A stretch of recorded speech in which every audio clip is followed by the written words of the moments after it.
예, 오늘 말씀은 여러분이 잘 아시는 것처럼 이제 하나님이 선지자 이사야를 통해서 그 사내립이 아수르가 어떻게 망하고 그가 죽게 될 것임을 예언해 주신 그런 말씀이 됩니다.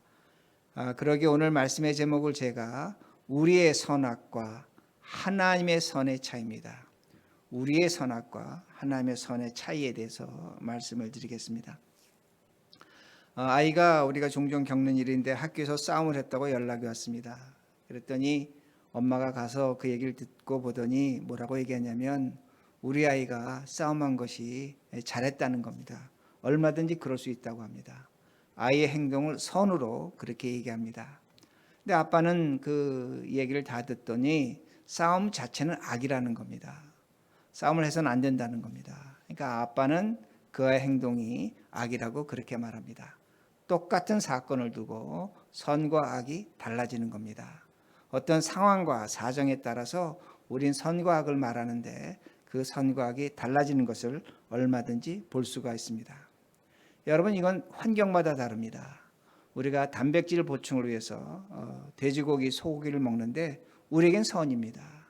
그러나 돼지나 소의 입장에서는 우리 때문에 악을 당하는 겁니다. 고통을 당한다는 말씀이 됩니다. 그렇게 선악을 구분하는 것은 세상에 아주 작은 것부터 큰 것까지 결코 쉽지가 않습니다. 그러게 사람들은 어떻게 살아가냐면 이 세상과 사회에 법을 만듭니다. 이것이 선이다, 이것이 악이다, 법을 만들어서 선과 악을 지켜내려고 그렇게 이야기합니다. 그런데 세상의 법 또한 나라의 법도 그것도 어떤 면에서 선과 악을 구분해내지 못합니다. 가령 예를 든다면 우리 대한민국은 독도가 우리의 땅이라고 말합니다. 선이라고 얘기합니다. 그러나 일본은 독도는 한국 땅이 아니라는 겁니다. 그렇게 빼앗는 것이 악이라고 말합니다. 그러니까 국제재판소에 가서 재판을 받아보자고 하는 겁니다. 법으로 따져보자는 겁니다. 근데 우리는 원래 우리 것이기에 선한 것이기에 우리는 법의 심판을 받을 필요가 없다고 얘기하는 겁니다. 그러기에 여러분 세상에 아주 작은 것부터 끝까지 모든 것을 살펴보시면 선과 악이 갈등하고 있습니다. 우리에게 선이지만 다른 사람에게는 악이 되는 겁니다. 또 우리에게는 악이 되지만 다른 사람에게는 선이 될 수 있다는 말씀이 됩니다. 그러기에 절대적 선이 있어야 되는 겁니다. 근데 세상의 선과 악은 상대적입니다. 절대적 선이라는 것은 없습니다. 그런데 하나님만이 절대적 선을 갖고 계신 겁니다.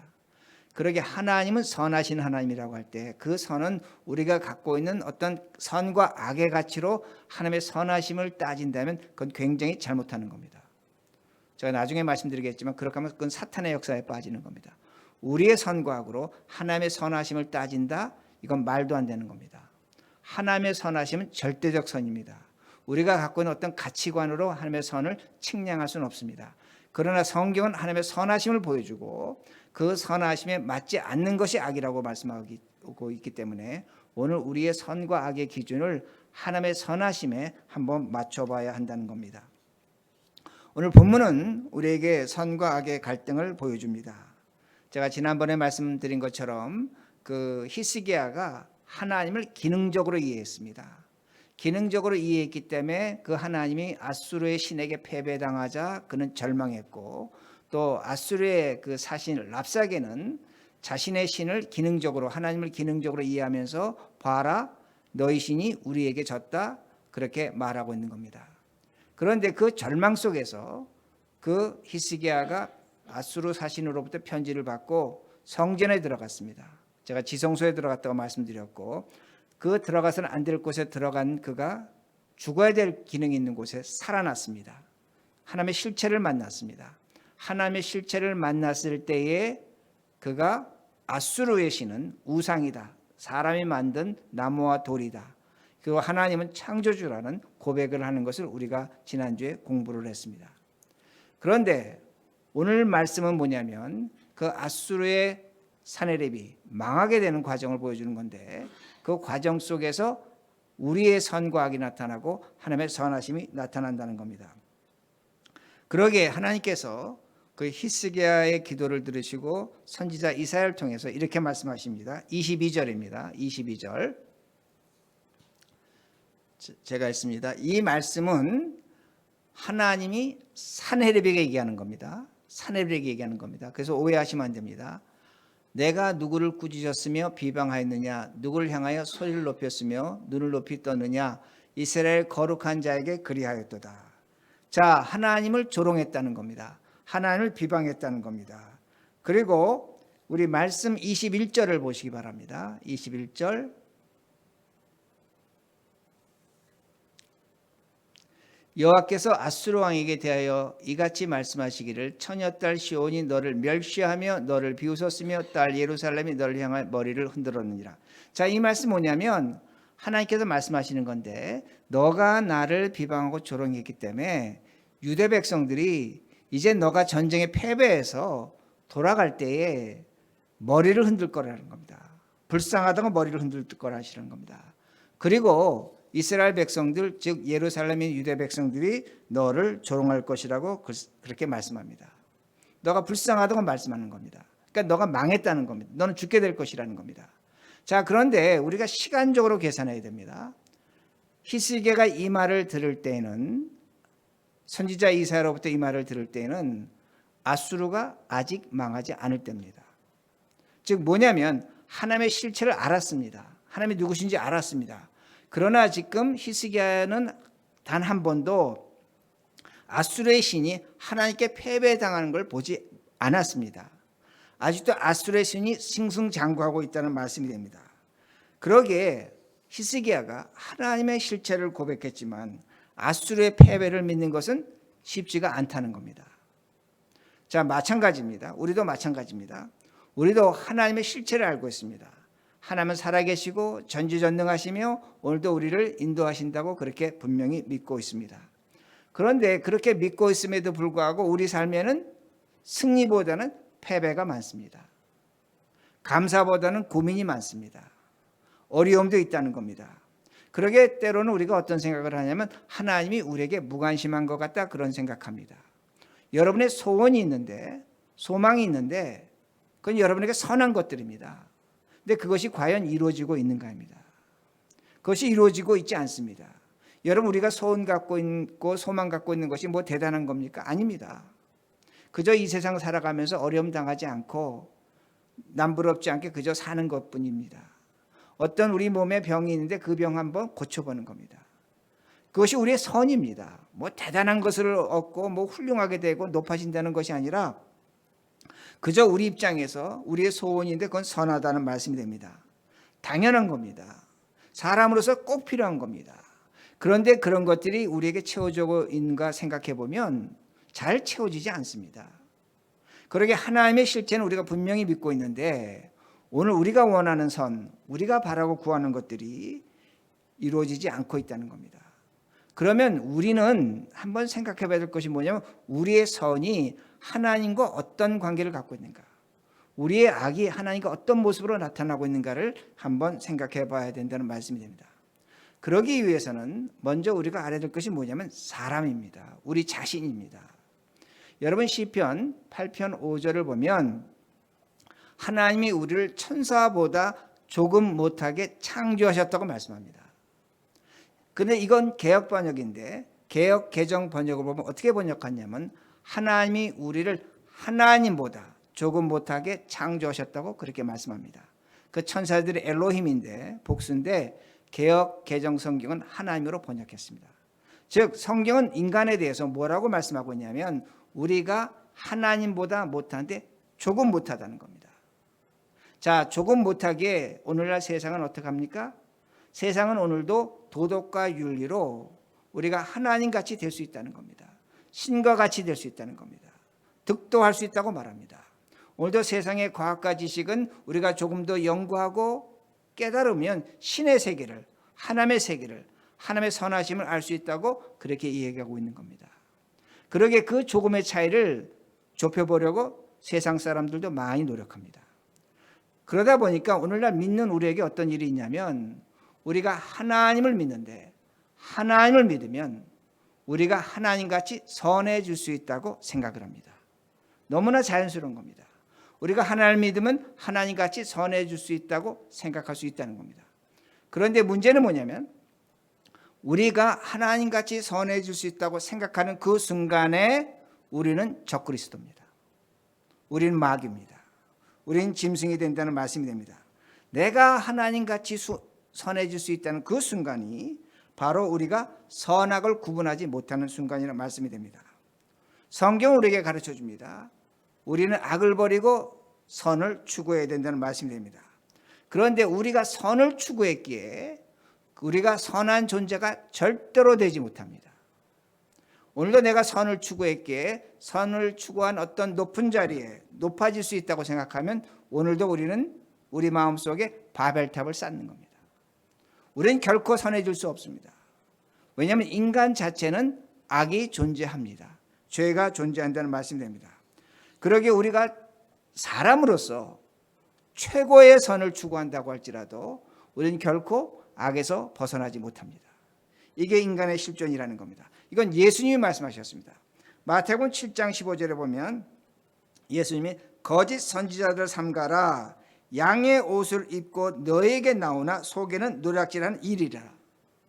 여러분, 거짓 선지자들 삼가라. 그런데 그들이 겉으로는 양의 옷을 입고 속으로는 일이 늑대라고 말씀합니다. 여러분, 왜 거짓 선지자가 됩니까? 거짓 선지자가 되는 건 간단합니다. 선지자였습니다.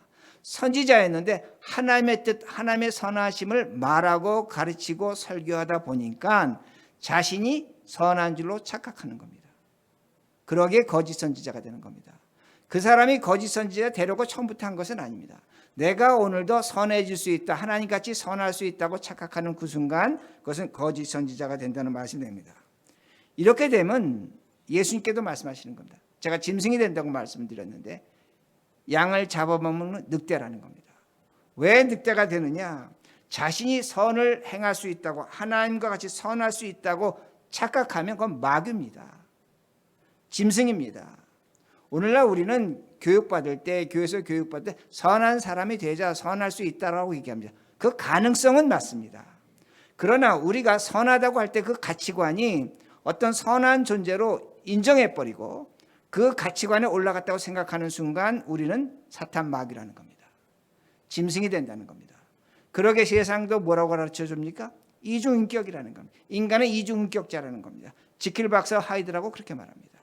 오늘 예수님이 우리에게 분명히 가르쳐 주는 것이 뭐냐면 양의 옷을 입은 일이라는 겁니다. 늑대라는 겁니다. 선을 추구해야 됩니다. 그러나 내가 어떠한 선을 추구했다고 할지라도 우리는 결코 선할 수 없다는 말씀이 됩니다. 이걸 인정해야 된다는 겁니다. 그러게 성경 우리에게 가르쳐 주는 것이 뭡니까? 겸손하라는 겁니다. 왜 우리가 겸손해야 되는가? 무엇 때문에 겸손해야 되는가? 우리는 결코 선할 수 없다는 것입니다.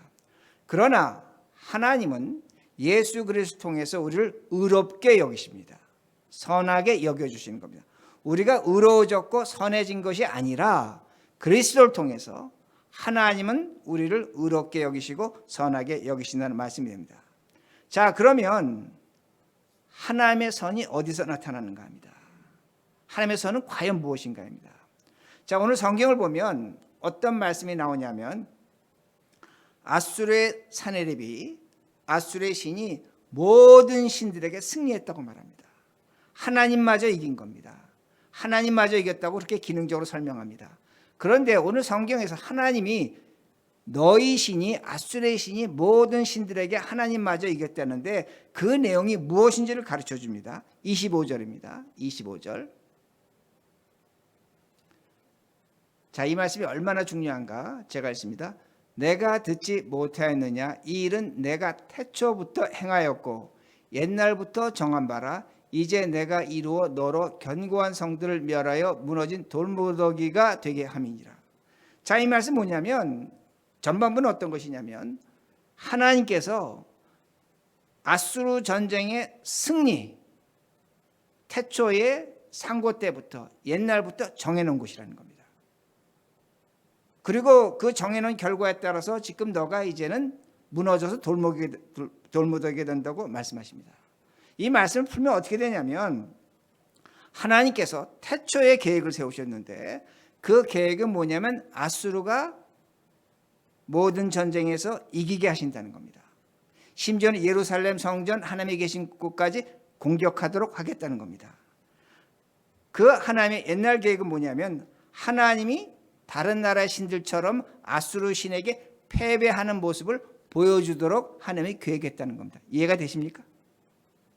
이게 하나님의 계획이라는 겁니다. 하나님의 계획을 하시는데 어떻게 계획을 하셨냐면 아수르의 신이 하나님의 신, 하나님마저 이기도록 하는 것처럼 보여줬고 심지어는 하나님이 계신 예루살렘 성전을 공격할 수 있도록 그렇게 하나님께서 계획을 하셨다는 말씀이 됩니다.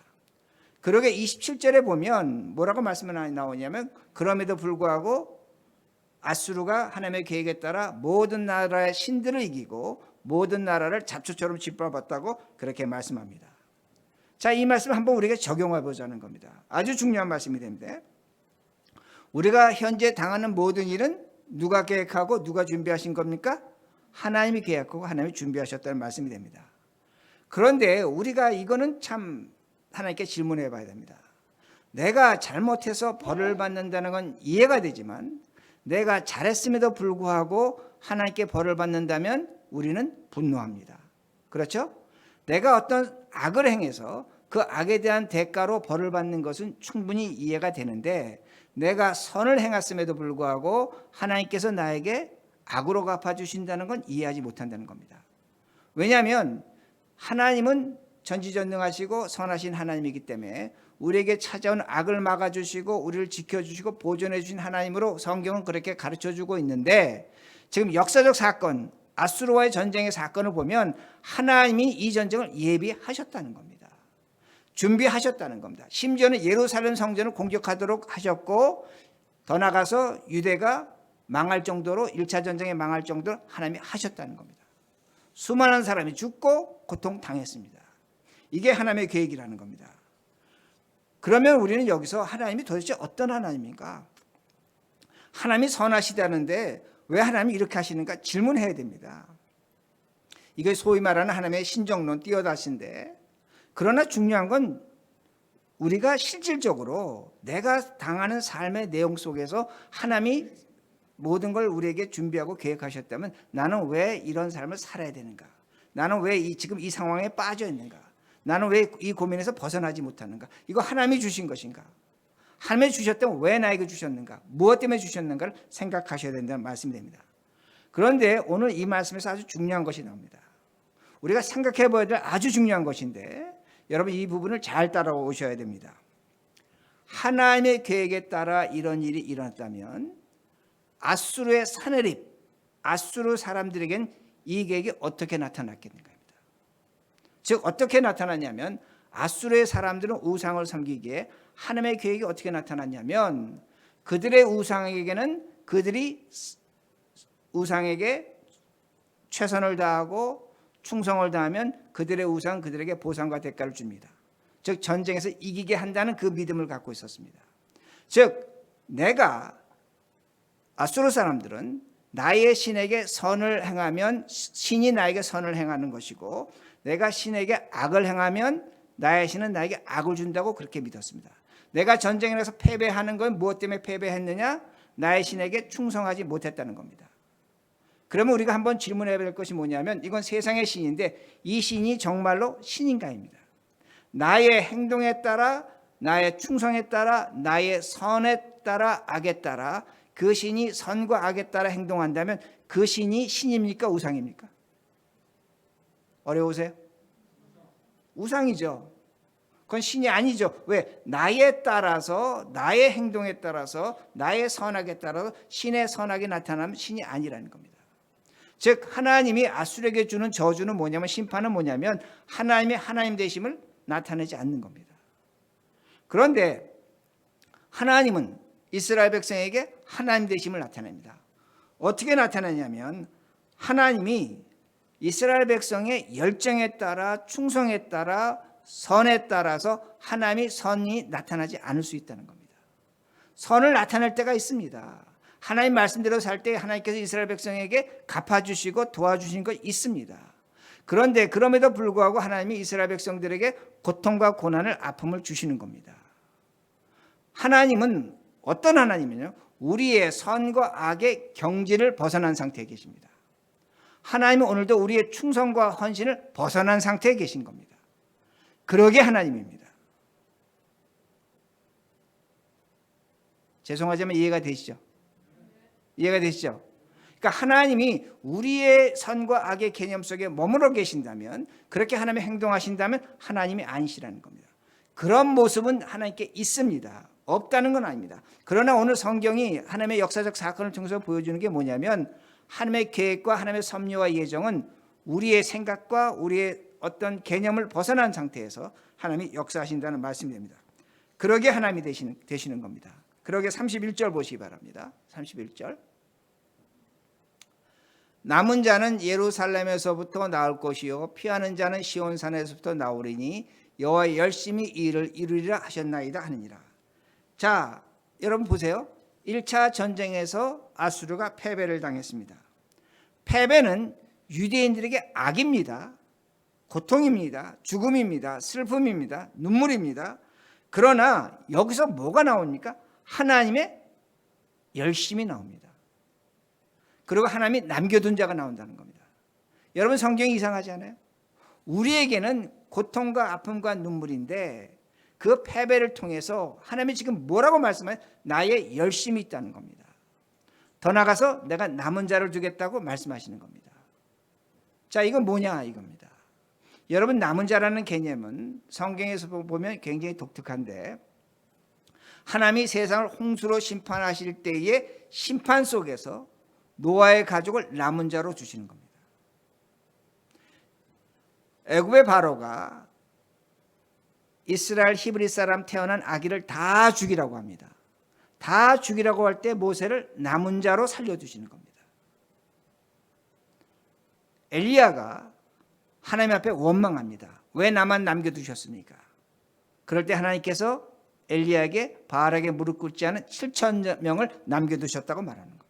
남겨뒀다는 건 뭐냐면 절망과 죽음과 고통 속에 하나님이 하시는 일이 있다는 겁니다. 이게 하나님의 열심이라는 겁니다. 즉 성경은 뭐라고 가르쳐주냐면 우리가 예수 그리스도로 남은 자라는 겁니다. 오늘도 우리는 신앙생활하면서 하나님의 복과 은혜를 구해야 되죠. 그러나 우리는 남은 자로 살아가는 겁니다. 바울은 로마서에서 우리를 남은 자라고 얘기합니다. 절망과 죽음과 없어지는 것과 심판과 패망 속에서 하나님이 우리를 남은 자로서 두시는 것이 하나님의 열심이라는 겁니다. 하나님의 열정이라는 겁니다. 우리가 이걸 이해하지 못하면 기독교 신앙을 이해하지 못합니다. 우리가 이것을 제대로 갖지 못하면 기독교라는 종교는 세상의 종교와 크게 차이가 나지 않습니다. 즉 우리의 어떤 헌신과 노력과 수고로 이루어지는 것이 아니라 하나님께서 절망과 좌절 속에서 죽어가는 사람들에게 하나님은 하나님의 열심으로 남은 자를 남겨두신다는 말씀이 됩니다. 그러기에 남은 자들의 공통점은 뭐냐면, 남아있는 자들의 공통점은 뭐냐면 하나님의 선하신 약속을 믿습니다. 그러기에 약속이 나오는데 34절입니다. 34절. 내가 나와 나의 종 다윗을 위하여 이 성을 보호하여 구원하리라 하셨나이다 하였더라. 자, 이 말씀 뭐냐면 예루살렘 성과 유대인들을 구하는데 하나님께서 오래전에 다윗과 약속하신 것이 있습니다. 내가 너의 후손들은 잘못하면 벌은 주겠지만 결코 망하지 아니하겠다는 그 약속을 주셨는데 하나님께서 말씀하시는 겁니다. 내가 그 약속을 지키겠다는 겁니다. 근데 하나님의 약속은 선하신 약속입니다. 그러니까 하나님의 열심으로 지켜주시겠다고 그렇게 말씀합니다. 우리가 다시 역사적으로 돌아가 보면 유대인들 어떻게 했습니까? 산당 제사했습니다. 우상 섬겼습니다. 하나님과 약속을 지키지 않았습니다. 원래대로 한다면 그들은 벌받아서 징계를 받아야 됩니다. 전쟁에서 망해서 죽어야 되는 겁니다. 그러나 하나님의 열심과 하나님의 선하신 약속이 뭐냐면 그럼에도 불구하고 그들을 살려두시는 겁니다. 하나님의 목적이 있다는 겁니다. 그 자리까지 하나님께서 인도하신다는 말씀이 됩니다. 그러기에 하나님의 열심, 하나님의 약속이 있는 겁니다. 그러므로 우리가 이 말씀을 어디서 신약성경에서 찾아보면 로마서 12장 2절입니다. 한번 우리 여러분 잘 아시는 구절이기에 한번 찾아서 읽겠습니다. 로마서 12장 2절. 하나님의 그 열심과 약속이 나타나는 말씀이 됩니다. 로마서 12장 2절 우리 같이 한번 큰 소리를 읽겠습니다. 시작. 너희는 이 세대를 본받지 말고 오직 마음을 새롭게 함으로 변화를 받아 하나님의 선하시고 기뻐하시고 온전한 뜻이 무엇인지 분별하라. 자, 보세요. 제가 지금까지 말씀드렸지만 우리가 살아가는 세상에는 뭐가 있습니까? 선과 악이 있습니다. 그런데 지금 바울은 뭐라고 얘기하냐면 우리가 남은 자로서 세상의 선과 악을 본받지 말라는 겁니다. 그럼 우리가 선과 악을 벗어날 수 있냐? 벗어나지 못합니다. 그러게 영어 번역을 보면 어떻게 번역을 하면 not to be conform이라고 했습니다. conform이라는 것은 뭘 결정하다는 것이 confor입니다. 어떤 형태를 받아들이지 말라는 겁니다. 즉 우리는 이 세상 살아가면서 선과 악의 갈등에서 벗어날 수는 없지만 그러나 우리가 찾아야 될 폼이 있는데 형태가 있는데 그건 뭐냐? 하나님의 열심입니다. 하나님의 선하신 약속입니다. 그 형태를 받아들이라는 겁니다. 그 형태를 받아들이면 즉 하나님은 선하시다. 하나님은 우리에게 약속을 지키신다. 그 말씀을 우리가 받아들이고 산다면 어떻게 되냐? 오직 마음을 새롭게 함으로 변화를 받아 하나님의 선하시고 기뻐하시고 온전한 뜻이 무엇인지 분별할 수 있게 됩니다. 오늘 내가 당하는 일, 아픔, 고통, 시련, 어려움이 있고 하나님이 주시는 것이지만 이것이 하나님의 선하신 약속으로 주어진다고 우리가 믿는다면 우리의 생각은 달라지는 겁니다. 우리는 변할 수 있다고 그렇게 성경은 가르쳐 주는 겁니다. 왜? 남은 자가 됐기 때문에. 하나님의 열심이 우리에게 있기 때문이라는 겁니다. 그러게 빌립보서 4장 11절을 보면 바울은 어떠한 형편에서도 자족한다고 말합니다. 어떠한 상황에서도 만족한다는 겁니다. 내가 채찍에 맞아도 돌에 맞아도 죽을 자리에 가도 나는 하나님의 선하신 약속을 믿는다는 겁니다. 그러니까 나는 만족한다는 겁니다. 기뻐한다는 겁니다. 감사한다는 겁니다. 이것이 남은 자의 모습이라는 것을 성경은 가르쳐 줍니다. 그러게 오늘 말씀을 마칩니다. 우리에게는 선과 악의 갈등이 있습니다. 우리에게 필요한 하나님의 선하심이 있습니다. 그리고 그것을 얻기 위해서 우리가 고민도 하고 갈등도 하며 하나님 앞에 나아가 부르짖기도 한다는 말씀이 됩니다. 그러나 하나님의 선하신 약속, 하나님께서 우리를 지키시고 인도하시고 오늘도 우리 함께 하시는 가운데 그 하나님의 선하신 약속, 하나님의 열심을 우리가 믿는다면 우리의 삶은 합력해서 선을 이루어가는 겁니다. 자족할 수 있는 겁니다. 눈물도 이기고 아픔도 이기고 고통도 이기고 어떠한 시련도 감내할 수 있는 겁니다. 왜? 하나님의 선에 따라 주어지는 계획과 하나님의 일하심이 되기 때문입니다. 이것이 하나님의 선하심이고 이것을 믿고 살아가시는 우리 모두가 되기를 바랍니다.